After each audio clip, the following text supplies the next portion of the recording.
O que será que acontece no nosso corpo quando nós comemos pouco carboidrato? Ou, para ser mais preciso, quando nós fazemos uma dieta mais baixa em carboidratos? É isso que eu vou te explicar no vídeo de hoje.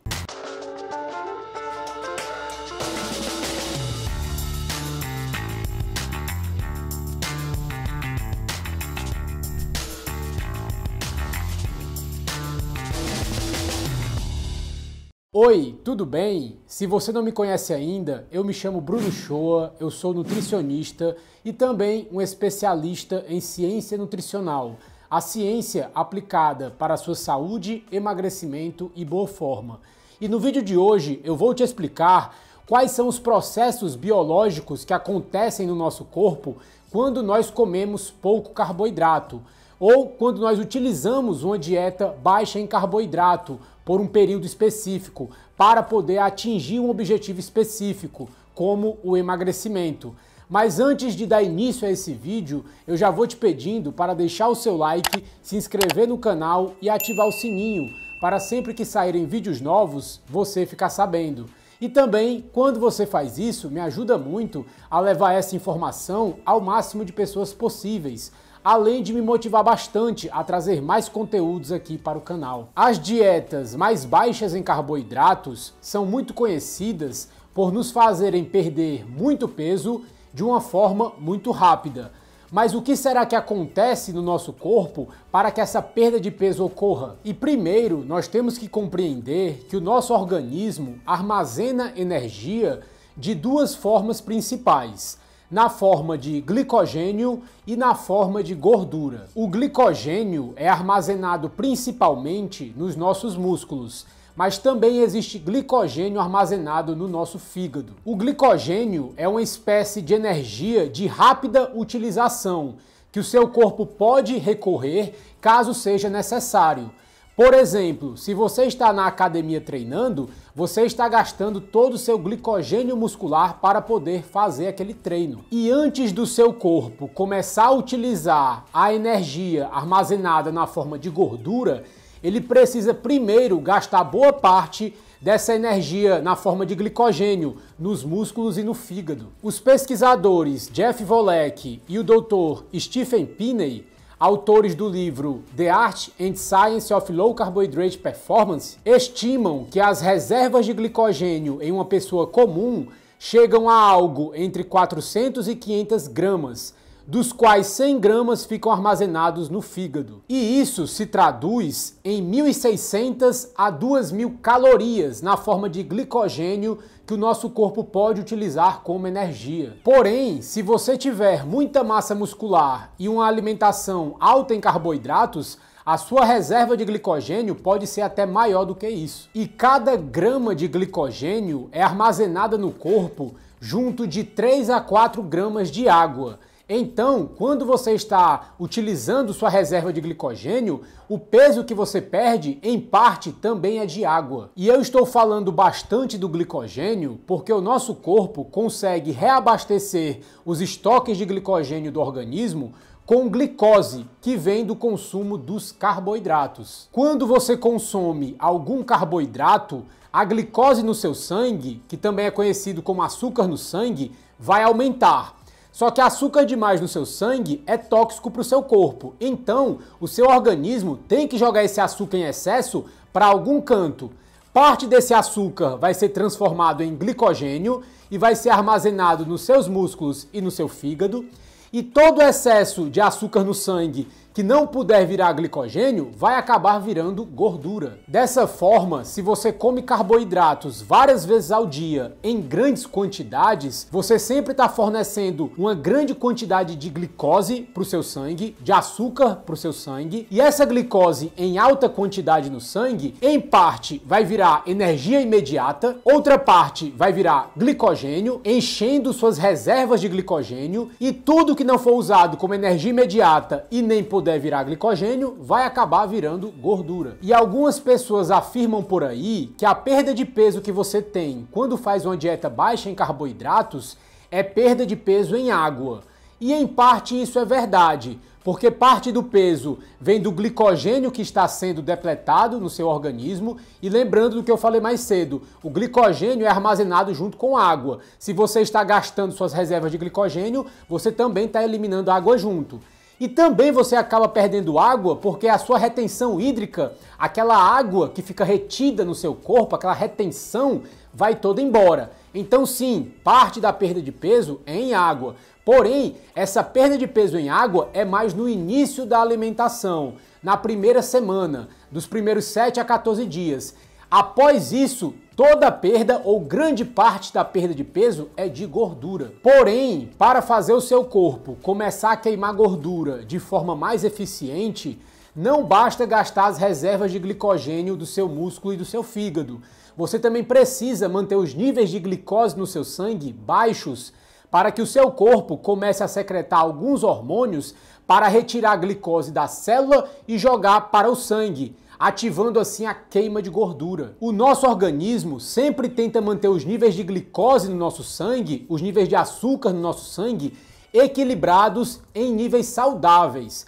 Se tiver muito açúcar no seu sangue, você pode morrer. Se tiver pouco açúcar no seu sangue, você pode morrer. Então o corpo tem que manter esse equilíbrio. Se tem muito açúcar no sangue, ele vai diminuir. Se tem pouco açúcar no sangue, ele vai aumentar. E aí você precisa manter esses níveis de açúcar mais baixos para que o corpo equilibre para cima. Ele vai começar a jogar hormônios que vão favorecer a queima de gordura para assim equilibrar os níveis de glicose no seu sangue. E não só isso, dependendo do caso, você precisa manter esses níveis de glicose mais baixos por algumas semanas para ativar de forma mais eficaz o sistema de queima de gordura do seu corpo. Para pessoas que têm extrema resistência à insulina ou que apresentam bastante resistência à perda de peso, é até indicado utilizar o jejum intermitente para forçar um pouco mais seu corpo e ativar sua queima de gordura. E não tenha medo de passar mal porque a glicose no seu sangue vai estar baixa. Lembre que o corpo trabalha para regular os níveis de glicose. Se ele perceber que a glicose está baixa, ele vai trabalhar para aumentar e deixar ela em níveis ideais e saudáveis. E o nosso organismo consegue transformar parte das proteínas que nós comemos em glicose, caso seja necessário, e também ele pode transformar gordura, tanto a gordura que nós comemos como a gordura queimada no nosso próprio corpo, em glicose também. E quando você gastou o glicogênio do seu corpo e esse glicogênio se encontra em níveis mais baixos, pode ser que você sinta uma vontade de comer mais carboidratos, porque o seu corpo quer repor essa reserva de glicogênio e talvez o seu organismo ainda não esteja conseguindo queimar gordura de forma muito eficaz. Dessa forma, para algumas pessoas, o início de uma dieta baixa em carboidratos é um pouco mais difícil, porque o corpo vai pedir por carboidratos. Porém, é indicado que você tente se segurar pelo menos alguns dias até que o organismo se adapte a queimar gordura e utilizar de forma mais eficiente. Mas lembre que o nosso corpo também pode transformar proteína e gordura em glicose. Então, coma proteína e gordura à vontade na sua alimentação, porque isso vai suprir a demanda do seu corpo. E como você está consumindo menos carboidrato, a glicose no seu sangue não vai ficar muito elevada. Quando a glicose no sangue fica muito elevada, o corpo tem que jogar insulina no organismo. A insulina serve para diminuir os níveis de glicose. Se a glicose está muito alta no sangue, o corpo joga insulina para diminuir a glicose, mas a insulina também é um hormônio que para a sua queima de gordura. Então, quanto mais insulina o seu corpo secreta, mais difícil fica para você conseguir queimar gordura de forma eficaz. Mas lembrando também que cada organismo é único, cada caso é um caso. Então, algumas pessoas vão se beneficiar mais fazendo uma dieta baixa em carboidratos e comendo mais proteína e gordura, mas algumas pessoas não precisam utilizar essa estratégia. Em vez de diminuírem o carboidrato, elas podem apenas melhorar a qualidade do carboidrato que elas estão consumindo. Nem todos os carboidratos são iguais. Nem todo carboidrato vai dar um pico de glicose e insulina no seu sangue. Os piores carboidratos, aqueles que mais vão atrapalhar seu emagrecimento e mais vão te engordar, são carboidratos industrializados, refinados e processados. qualquer tipo de alimento feito com farinha de trigo ou açúcar. Porém, os carboidratos de legumes, vegetais e frutas podem ser utilizados.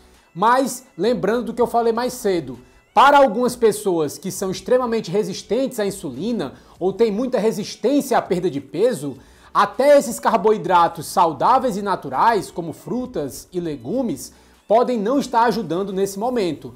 Então, para essas pessoas, nesse momento, o ideal seria até diminuir os carboidratos naturais. Mas, se você não for muito resistente à insulina, não tiver uma resistência grande à perda de peso, você pode simplesmente melhorar a qualidade dos carboidratos que você está usando no seu dia a dia. Não existe uma estratégia que vai servir para todo mundo. Você tem que identificar o seu caso em específico e ver qual estratégia vai ser melhor para você. Como regra geral, quanto mais jovem e mais saudável você for, menos você tem que diminuir carboidrato da sua alimentação. O foco tem que ser mais melhorar a qualidade. Porém, quanto mais velho você é e quanto menos saúde você tem, talvez mais você tenha que limitar as quantidades de carboidrato na sua dieta. Pessoas de 20 a 30 anos têm mais facilidade para emagrecer do que pessoas de 40 a 50 anos, por exemplo. A não ser que essas pessoas já venham tendo uma alimentação boa ao longo do tempo e tenham um bom condicionamento físico. Pessoas de 60 a 70 anos provavelmente vão ter que se esforçar ainda mais. Mas caso esse seja o seu caso, não desanime. Pode demorar um pouquinho mais, pode dar um pouco mais de trabalho, mas você também vai conseguir os seus resultados. E se você está gostando do vídeo até aqui, considere deixar o seu like, porque quando você faz isso, você avisa para o algoritmo do YouTube que esse conteúdo é relevante e eu te agradeço muito. E nesse ponto do vídeo, você já deve estar se perguntando: ah, Bruno, então quanto de carboidrato eu tenho que comer por dia para conseguir emagrecer de uma forma eficaz, para queimar gordura de forma eficiente? Como eu falei mais cedo, não existe uma resposta única que vai servir para todos. A quantidade vai depender muito do seu corpo e do seu estado de saúde. Para pessoas que estão com extrema resistência à insulina, têm muita dificuldade para perder peso ou querem acelerar o processo de queima de gordura, o indicado seria utilizar 50 gramas de carboidrato por dia, o que seria de 4 a 10% das suas calorias totais. Mas lembre sempre que esses números que eu estou te dando aqui não são exatos. Os números podem variar bastante para cada indivíduo. Você deve adaptar essa quantidade de carboidratos para o seu corpo e para o seu estado de saúde. O ideal é que você primeiro procure um profissional da área para te ajudar com isso. Mas para manter o seu corpo em estado de queima de gordura, a quantidade de carboidrato que você está ingerindo tem que ser mais baixa, principalmente se você tiver resistência à insulina, diabetes tipo 2 ou for sedentário. O ideal é que você vá aumentando e diminuindo as quantidades de carboidrato na sua alimentação, dependendo do seu estado de saúde, das suas metas e de como o seu corpo está respondendo. E quando você já tiver perdido alguns quilos e estiver se aproximando da sua meta, você já pode ir aumentando aos poucos os carboidratos na sua alimentação, de 50 gramas para 80, por exemplo. Ou você pode aumentar de 50 para 100 gramas, caso você esteja fazendo atividade física. Mas tome cuidado porque você quer permanecer nesse estado de queima de gordura, de perda de peso. Se você aumentou os carboidratos e percebeu que o seu peso estagnou, parou, não está mais descendo, você não está vendo mais muito resultado, talvez você tenha aumentado demais e o seu corpo já não esteja queimando tanta gordura quanto antes. E o ideal seria que você diminuísse de novo essas quantidades para que ele voltasse a continuar perdendo peso. E lembre sempre que esses carboidratos que você está aumentando na sua alimentação devem vir de legumes, vegetais e frutas, e não de farinha de trigo, açúcar, pão, massas e processados. E lembrando também que a grama de carboidrato que eu estou citando aqui no vídeo não é grama de alimento. Por exemplo, uma banana de 100 gramas tem mais ou menos 25 gramas de carboidrato. Então, se você quisesse usar 50 gramas de carboidrato no seu dia, você poderia comer 2 bananas. Seria um exemplo. Então, para bater as 50 gramas de carboidrato, o ideal é que você vá na internet, coloque o alimento que você está querendo comer e veja quanto de carboidrato tem naquele alimento. E mais um detalhe, os carboidratos que eu estou falando aqui também são carboidratos líquidos, ou seja, não contam as fibras. Então, por exemplo, a banana que eu citei mais cedo, que tem mais ou menos 25 gramas de carboidrato. Você vai ver se nessas 25 gramas de carboidrato tem fibra no meio. E tem. E aí você vai diminuir das fibras. Vamos supor aqui que são 5 gramas de fibra na banana. Então dessas 25 gramas de carboidrato, 5 são fibras. Então você vai tirar essas 5 gramas de fibra, porque não conta. E aí vai ter só 20 gramas de carboidrato líquido na banana. E aí você só contaria essas 20 gramas. E tome cuidado, porque o seu metabolismo e o seu nível de atividade pode variar muito de um dia para o outro ou de uma semana para outra. Então, tenha uma meta realista, tenha calma, paciência e observe as mudanças que estão acontecendo no seu corpo. Mas seja lá qual for a quantidade de carboidrato que você deva consumir por dia para emagrecer, provavelmente é menor do que a quantidade que você está consumindo hoje. Eu te indicaria a ir na internet e buscar por frutas, verduras e legumes baixos em carboidratos e já adicioná-los à sua lista de compras. Você também pode fazer listas de alimentos pobres em carboidratos. Isso pode ser muito útil quando você for fazer compras ou preparar alguma refeição. E um ponto importante é que quanto menos carboidratos você estiver consumindo no seu dia, mais rápido vai ser a sua transição para a queima de gordura. Mas isso também pode te trazer alguns efeitos colaterais, como náusea, constipação, dor de cabeça e fadiga. Caso algum desses sintomas apareça, você pode aumentar um pouco a quantidade de carboidrato na sua alimentação até que esse sintoma desapareça. Isso vai evitar com que você sinta alguma coisa, mas talvez atrapalhe um pouco o processo de emagrecimento. Vai demorar um pouquinho mais, mas você vai conseguir chegar onde você quer sem sentir nada. Porém, esses sintomas duram apenas no começo da dieta, de 7 a 14 dias no máximo, enquanto o seu corpo está se adaptando a essa nova alimentação e essa transição para a queima de gordura. Depois que o corpo se adapta, você não sente mais nada. E lembrando também que essa estratégia baixa em carboidratos é uma intervenção temporária de curto prazo. Não é algo para você levar como estilo de vida, para o longo prazo.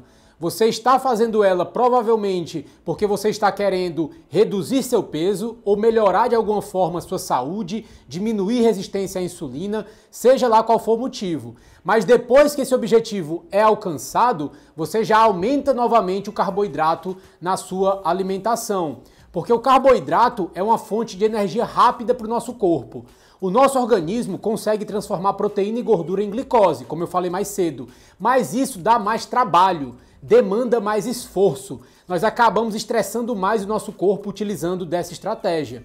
Então dá para utilizar no curto prazo, o corpo dá conta, mas no longo prazo pode ser que você esteja forçando muito seu corpo sem necessidade. Então, atingir o peso que você quer, melhorou sua saúde, atingiu seu objetivo, readicione mais carboidratos na sua alimentação e a quantidade você vai adaptar para o seu metabolismo e para a sua saúde.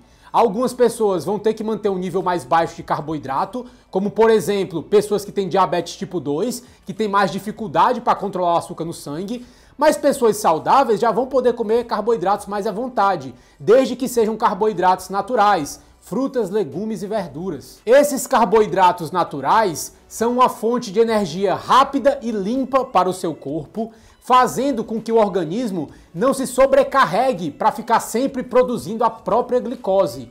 E dificilmente você vai engordar, ficar obeso ou ficar doente por comer esses carboidratos naturais. E o caso de sucesso de hoje é um dos meus amigos e pacientes, o Rogério Fontinelli.